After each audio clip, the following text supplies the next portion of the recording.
Is it the right time for me to buy a home, or should I continue renting?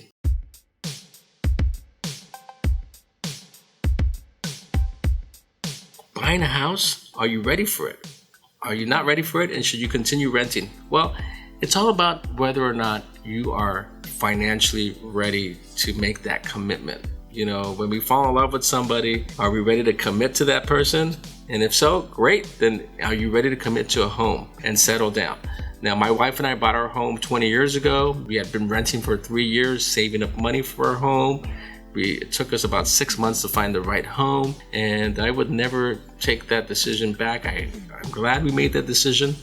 But one thing I learned about being a homeowner, it's not just easily the numbers that were given to me when we bought the house and did the calculations. So when we bought our home for $220,000 at that point, if you do the math based on our deposit and so forth, our mortgage was going to be about $1,300 a month. So that sounds great, right? Yes, we could manage that. However, what the real estate agent didn't tell us about is property taxes and insurance. Property taxes is about 1.3%, at least here in California, 1.3% the value of a home. So that's just to put that in context. If your home is worth $1 million and you're about to buy it right now, property taxes here in California are going to be about $13,000 a year. That's $1,100 a month. And that's just property taxes. And your mortgage is going to be on top of that. Insurance is probably going to be another $200 to $300 a month.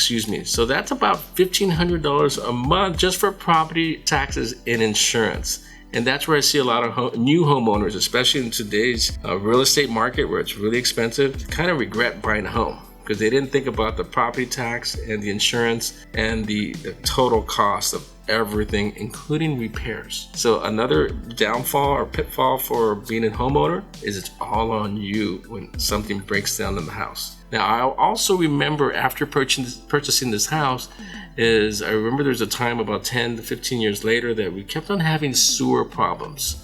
And it got so bad that every plumber we kept on calling in couldn't really fix it. So we did a real analysis of what was going on. They sent a camera down our sewer line and it was a mess.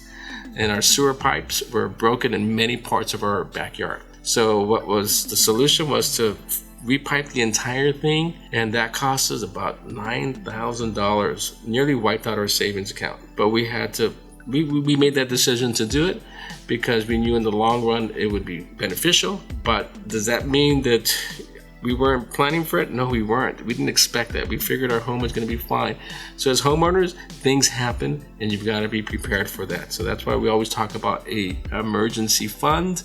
Luckily, we planned for that and we were able to take care of that. But for you, if you're thinking about buying a house, really think about those potential costs that may come up in the long run: furniture, taxes, insurance, and so forth.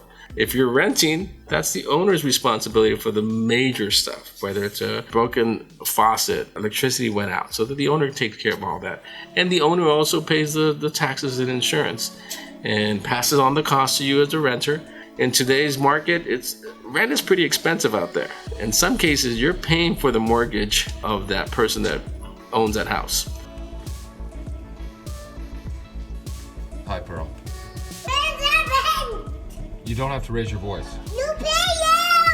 I can give you half. So you want to really think about, how can you best leverage the place that you're renting? In some cases, you don't have a choice. You've got to be paying $1,100, $2,000 a month, whatever that is, depending on what part of the city. And that's money that you'll never get back. And if you don't have a business, you can't even write off that amount. However, that gives you the freedom to not have the ownership, not have to pay off those other costs and so forth. So if you have the ability to rent, and just knowing that it's giving you the freedom and the flexibility to go wherever you want, move wherever you need to go, and that meets your needs, great. Continue being a renter. Leave that responsibility to the owner of that property. Again, renting is great as well. It gives you the flexibility to go where you need to go and offset the risk and responsibility to that owner. And either way, I think it's best to just have a little bit of information. And when you're ready to make that commitment, just be fully aware that buying a home is not always an asset, it's a liability, but there comes a lot of external benefits to owning a home, a sense of security, a sense of community, a sense of ownership and responsibility in place ultimately was many people raised their families. So yes, hopefully that has been helpful for you.